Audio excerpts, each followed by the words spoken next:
네, 방금 화면으로 보신 것처럼 UN 기후변화 협약 당사국 총회인 COP30 빈손이다 뭐 이런 표현까지 나오면서 국제적인 여론이 이렇게 좋지가 않은 것 같습니다. 오늘 도움 말씀 주실 분으로 한국법제연구원 미래법제본부의 장은혜 연구위원 나오셨습니다. 어서 오십시오.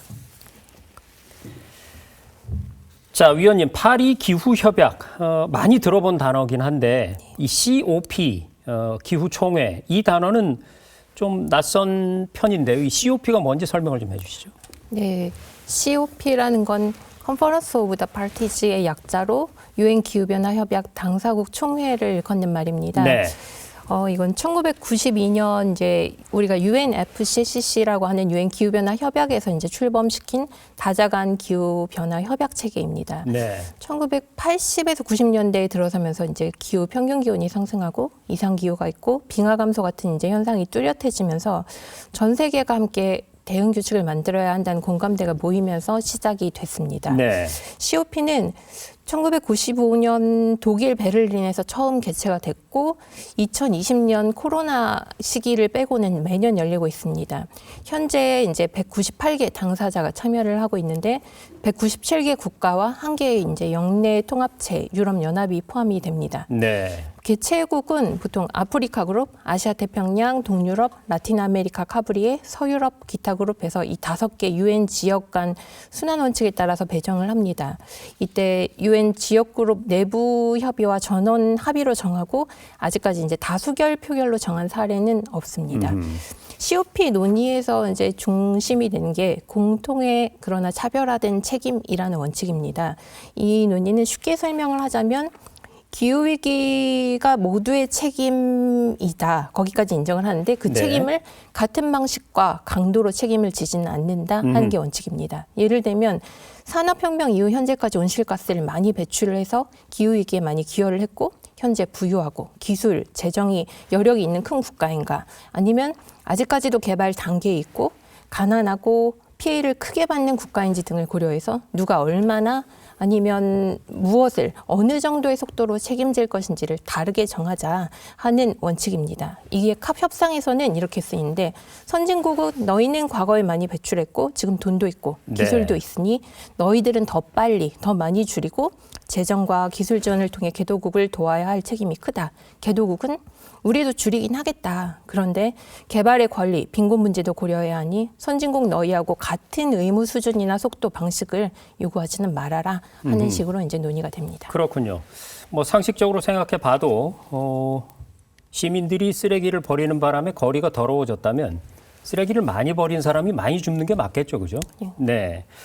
자, 이 기후변화 당사국 총회 COP라는 것에서 설명을 해주셨는데 이번에 브라질의 그렇게 잘 알려지지 않은 도시 벨랭이라는 도시에서 개최가 됐는데 이것이 상당한 의미가 있다고 들었어요. 어떤 이유입니까? 일단 벨랭이라는 도시는 아마존으로 들어가는 관문이자 세계 최대 열대 우림의 입구에 있는 도시입니다. 네. 브라질 정부는 아마존이 이제 임계점에 가까이 와 있다는 경고를 세계 정상들의 눈앞에서 체감시키기 위해서 이 COP30의 장소를 아마존으로 선택했다고 공개적으로 설명을 했습니다.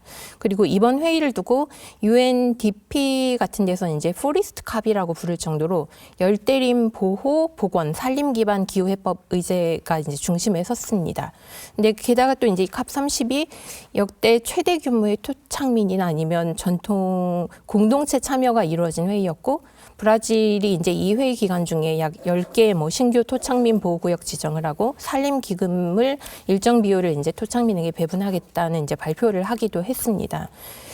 이게 이제 의미를 가졌던 게 기후와 산림 논의에서 토착민을 그동안은 그냥 이해 당사자라고만 했는데 이번 캅에선 주요 행위자로 세운다는 이제 상징적 변화의 무대가 됐습니다. 그리고 추가적으로는 이 벨랭이라는 도시가 거대한 강하고 이제 숲에 둘러싸여 있는데 상하수도, 침수, 교통, 비공식 주거 등이 있어서 기후 취약성하고 도시 빈곤이 그대로 드러나는 도시라는 점에서 기후위기, 사회 불평등을 동시에 보여주는 하나의 창의라는 그런 평가도 있었습니다. 그렇군요. 굉장히 선택을 잘했다는 느낌이 드는 것이 아마존의 상징성이고요. 그리고 그동안에는 피해의 당사자다로만 여겨지던 원주민들을 이제 논의의 참여자로 세우겠다.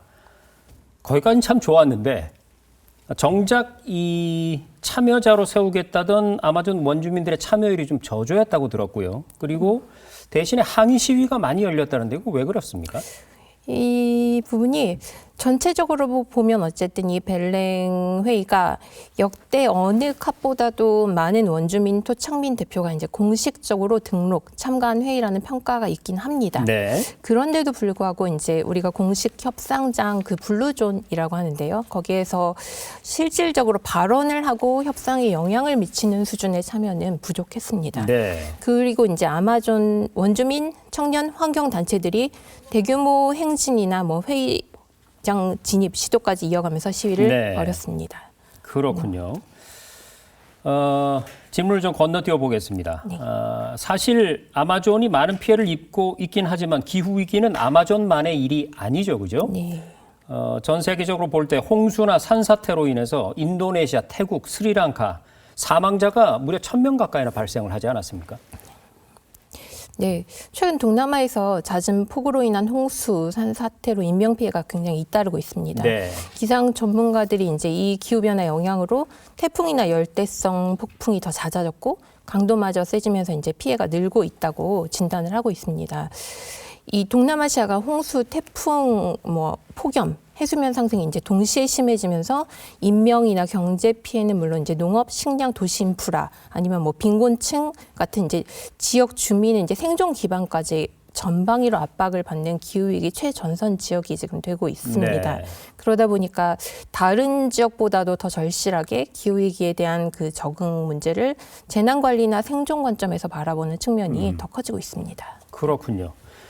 자, 이런 일이 좀 반복되지 않으려면 하루라도 빨리 우리가 살고 있는 지구가 조금이라도 좀 그 이전에 깨끗했던 정상 상태로 좀 돌아와 줘야 될 텐데 기후 위기의 주범 중에 하나로 꼽히는 게 바로 석탄 아니겠습니까? 그 석탄 사용이 실제로 지금 줄고 있습니까? 어떻습니까? 우선 몇몇 선진국을 본다면 석탄 발전 비중이 빠르게 줄고 있습니다. 네. 그런데 유럽이나 미국 그리고 우리나라도 이제 노력 중인데요. 노 석탄 발전소를 단계적으로 폐지하고 이런 것들을 이제 재생에너지, 가스 원전으로 이제 대체하려는 움직임이 분명히 나타나고 있습니다. 네. 그런데 이걸 전 세계를 합쳐서 보면 얘기가 달라집니다. 아하. 여전히 인도, 동남아, 아프리카 일부 국가에서는 이제 전력 수요가 굉장히 늘고 있는데 재생에너지, 전력망, 저장 설비가 지금 따라오질 못하다 보니까 석탄이 가장 싸고 쉽게 쓸 수 있는 에너지원으로 남아 있습니다. 그래서 전체 석탄 소비량은 피크 근처에서 정체되었거나 아니면 약간 줄어든 수준이지 우리가 지금 기대하는 것처럼 가파르게 떨어지는 단계는 아니다. 가지 못하고 있습니다. 네. 그렇군요. 자, 아시다시피 올해는 파리 협정 체결 10주년이 되는 해입니다. 그래서 이 벨랭에서 부디 이 파리 협정에 버금갈 그런 화석 연료 퇴출 로드맵이 나오기를 하고 전 세계에서 많은 바람이 있었는데 말입니다. 그 결과는 어땠는지 공동 협의문을 통해서 좀 설명해 주시죠. 컵 30이 이제 아까 말씀드린 대로 195개 당사자, 이제 194개 EU까지 한 참여한 가운데 29개 결정문으로 구성된 벨렌 패키지를 채택하면서 막을 내렸습니다. 네. 긍정적으로 볼 수 있는 부분은 적응 재정을 확대한다든가 글로벌 적응 목표 이행을 위한 벨렌 지표 채택, 정의로운 전환 메커니즘처럼 파리 협정 이후에 이제 상대적으로 약했던 부분들이 있는데 거기에 대한 제도화를 시도했다는 점에서 이제 의의가 있습니다. 그런데 이제 80개국이 넘는 그 국가들의 요청으로 애초에 합의문에 들어갔던 화석연료의 단계적 퇴출, 페이즈아웃이라고 하는데 그 문구가 빠졌습니다. 그 영향으로 사실상 화석연료 퇴출 로드맵의 이제 논의 중심이 이 UNFCCC 공식 협상장이 아니라 그 밖으로 예를 들면 브라질 의장국 이니셔티브라든가 아니면 콜롬비아, 네덜란드가 지금 추진하고 있는 화석연료 전환 국제회의 등으로 상당 부분 이동을 하고 있습니다. 그래서 국제 합의는 여전히 이제 이루어지지 않았는데 시장이나 무역 규범은 지속적으로 탈화석 연료를 요구는 하고 있는 상황입니다. 그렇군요. 그러니까 지금 그 위원님의 설명을 들어보니까 왜 빈손으로 끝났다 이런 표현이 외신에서 나왔는지 이해가 좀 되기 시작했는데요. 그러니까 이 화석연료로 하면 우리가 앞에서 알아본 석탄은 물론이고 석유 뭐 그런 것들이 다 포함이 되겠죠. 이 화석연료를 단계적으로 퇴출시키는 건 분명히 전 세계 국가들이 하기로 했던 것이었고 인류의 생존을 위해서는 당연히 또 실행이 돼야 되는 것인데 이게 어떻게 기후총회에서 빠질 수가 있었던 건가요? 세 가지 정도로 설명을 드릴 수 있을 것 같습니다. 첫 번째는 이해관계가 정면으로 충돌을 했습니다. 네. 그러니까 산유국, 뭐 아니면 산가스국, 일부 이제 대형 신흥국에서 이제 강력한 반대가 있었습니다. 아하. 석유, 가스 수출에 이제 경제하고 재정을 이제 크게 의존하는 나라들이나 아니면 이제 여전히 이제 값싼 화석 연료에 기대서 산업 경쟁력을 유지하고 싶은 국가들은 이 단계적 퇴출이라는 표현 자체를 굉장히 이제 막으려고 했고. 실제 이제 협상 막판에 뭐 사우디아라비아, 러시아 같은 이제 산유국들 그리고 중국이나 인도 같은 이제 일부 대형 신흥국들이 강력하게 반대하면서 이 문구가 이제 빠졌다고 이제 보도가 됩니다. 근데 여기에서 합의문 자체가 깨지냐 아니면 이 문구를 빼고 최소한 합의라도 가져가느냐 사이에서 이제 아마 의장국하고 다수 국가들이 문구를 빼는 쪽을 택했다고 봅니다. 두 번째는 공정성하고 재정의 문제입니다. 아까 이제 설명드린 거하고 연결이 되는데요. 개도국들이 역사적으로 온실가스는 니들이 배출 다 해놓고 그렇죠. 지금에 와서 왜 너희들은 우리한테는 선진국이죠. 네. 석탄, 석유를 쓰지 말라고 하는 거냐. 그리고 재생에너지 투자, 송배전만 다 좋은데 네. 그 돈과 기술은 누가 책임을 질 거냐 하다 보니까 이번 캅에서도 이 화석연료 퇴출 로드맵 뭐 보조금 개혁, 화석연료 보조금 개혁 이런 부분들은 다 빠지고 그냥 이제 조금 덜 민감한 문구, 뭐 적응 재원 세배 확대 뭐 이런 것만 들어가게 됐습니다. 그러니까 퇴출이라는 게 어떻게 보면 생존이라 너무 당연해 보이는데 이게 정치 경제 협상 테이블로 가면 먼저 줄여야 될 나라하고 아직 쓸 수 있는 나라하고 이게 긴장이 있기 때문에 그리고 또 누가 얼마를 부담할 거냐 하는 이제 약간 극단적인 충돌이 있다 보니까 그게 하나의 상징이 됐다고 보고 네. 마지막으로는 이게 협상 시스템 자체의 구조적 한계입니다. 네. 캅은 만장일치에 가까운 이제 컨센서스 규칙으로 돌아갑니다. 근데 나라가 아까 말씀드린 190개가 넘는데 그렇죠. 몇 나라만 반대해도 문구 전체가 막힙니다. 그러다 보니까 재생에너지 확대 이런 식으로 이제 누구도 정면으로 반대하기 어려운 표현은 남는데 화석연료 퇴출 같이 이제 이해관계가 갈리는 표현은 막판에 가장 먼저 희생되는 문장이기도 합니다. 그런 의미에서 이제 이렇게 빠졌다고 볼 수 있습니다. 그렇군요. 그러니까 설명을 종합해 보자면 먼저 산유국들의 강력한 어떤 행보가 있었고요.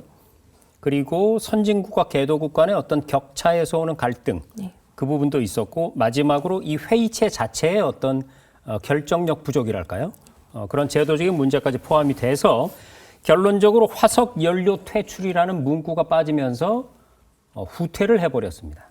자, 그런데 이런 전 세계 국가들이 대부분 다 모이는 이런 회의에서 역시 의견을 주도하고 가장 큰 역할을 하는 것은 미국이나 중국 같은 G1, G2 국가들입니다. 그런데 결과를 놓고 보면 이 COP30에서 전 지구적인 합의를 가로막고 또 탈석탄 전환과 기후정의 실현을 지연시킨 주범이 바로 미국과 중국 아니냐 이런 비판이 지금 나오고 있어요. 왜 그런 겁니까? 여기에 대해서 그러니까 시민사회나 언론들이 이런 식으로 정리를 하고 있습니다. 미국은 세계 2위의 배출국입니다. 근데 네. 캅 30에 연방정부 차원의 이제 공식 대표단조차 보내지 않았죠. 올해 나이에. 그리고 산유국하고 같이 화석연료라는 단어가 이제 합의문에 못 들어가게 이제 막은 이제 주범으로 지목이 되고 있습니다. 그리고 중국은 한편으로는 이제 지금 엄청 이제 재생에너지, 뭐 그린 산업 이런 것들을 앞세워서 기후 리더십을 강조를 하고는 있습니다. 네. 그런데 그렇게 강조를 하고 자국에선 여전히 대규모 석탄 발전소를 짓고 있고 협상장에서는 사우디, 러시아하고 같이 화석연료 로드맵에 대해서 이제 강경한 입장을 취하는 국가군에 이제 포함이 되면서 비판을 받고 있습니다. 이제 문제는 전 세계 이제 온실가스 배출의 양대 축이 미국, 중국인데 네. 여기에서 이제 각자 이유로 여기에 문구에 동의를 하지 않으니까 다른 나라들까지 조금 숨을 공간이 생겼다고 보입니다. 아하. 그리고 그 결과 여기에 이제 결과적으로 이제 이런 페이즈 아웃이라는 문장을 끝끝내 담지 못했기 때문에 이 두 나라가 주범으로 거론될 수밖에 없는 것 같습니다. 그렇군요. 미국과 중국이 크게 신경을 쓰지 않는 사이 산유국들이 나서서 결국에는 석탄 연료 퇴출이라는 문구가 삭제됐다. 이렇게 정리가 되는 것 같습니다. 자, 얘기를 듣다 보니까 너무 좀 부정적인 생각에 사로잡히게 되는 것 같습니다만 이번 어쨌든 COP는 기후 변화, 기후 대응 당사국 총회 아닙니까? 좋은 소식도 좀 있었을 것 같아요. 그것도 좀 추려서 전해 주시죠. 캅30 최종 결정에서 2035년까지 뭐 연간 최소 뭐 1억 3천억 달러의 기후 재정을 동원하겠다는 약속이 이제 있었고, 네. 35년까지 뭐 적응 재정을 3배 확대하겠다, 그리고 손실과 피해 기금 운영을 이제 정상화하겠다는 그런 진전들이 있었습니다. 그리고 가장 중요한 건 이 벨랭에서 벨랭 적응 지표 59개가 채택이 됐습니다. 기후변화 논의에서 감축 분야는 이미 이제 수치화된 규범까지 나간 상태라고 볼 수 있습니다. 네. 그런데 적응은 사실 그렇지 못하다는 비판이 굉장히 많았습니다. 그런데 이번에 채택이 된 벨랭 적응 지표는 그에 대응하는 어떻게 보면 적응판 공통 지표 체계의 첫 버전입니다. 네. 그렇기 때문에 그동안 이제 기후에 적응하자 하는 게 이제 약간 정치적 수사처럼 얘기가 그렇죠. 됐었는데 캅30에서 이제 벨랭 지표 채택은 적응을 이제 측정하고 보고하고 재정 논의가 가능한 정책 영역으로 끌어올린 이제 첫 번째 제도적 발판이라고 이해를 하시면 될 것 같습니다. 그렇군요. 그러니까 우리는 지금 기후 위기에 어느 정도 대응하고 어느 정도 적응해가고 있나라는 것에 대한 지표가 이제 만들어진 것이군요. 이것을 가지고 스스로도 평가해 볼 수 있고 다른 나라가 얼마나 또 열심히 하고 있는지 이것도 객관적으로 판단을 할 수가 있게 됐다는 얘기인 것 같습니다. 자, 그리고 또 한 가지 다행스러운 얘기가 어떤 그 각국 정부들이 슬쩍 발을 빼는 사이에 기업들이 기후 협약을 지키는데 더 의욕적으로 나서고 있다는 얘기가 있더군요. 네. 좀 어떻게 보면 흥미로운 점이 그 부분일 수 있을 것 같습니다. 네. 정부 간 협상이 지금 아까 말씀드린 것처럼 이해관계에 막혀서 자꾸 속도가 늦어지고 있습니다. 그런데 기업들 중에 일부는 오히려 조금 앞서 나가려는 움직임들이 있습니다. 네.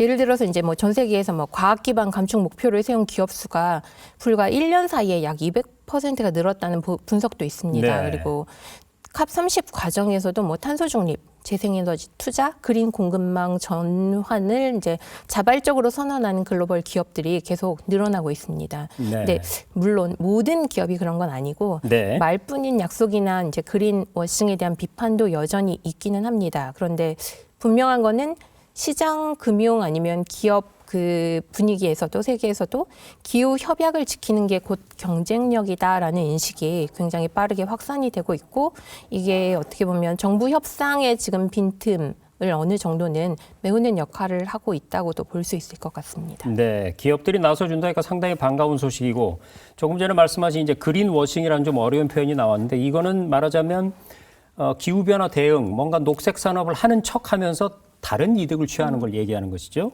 네. 자, 얘기를 들어보니까 참 말도 많고 탈도 많았던 COP30 기후 총회였던 것 같습니다. 우리나라 얘기를 이제 마지막으로 해봐야 될 텐데요. 우리나라 같은 경우는 굉장히 약속을 잘 지켜오고 있는 나라이고 최선을 다하고 있는 나라인데, 우리나라는 실천적인 어떤 그런 반응을 보였죠?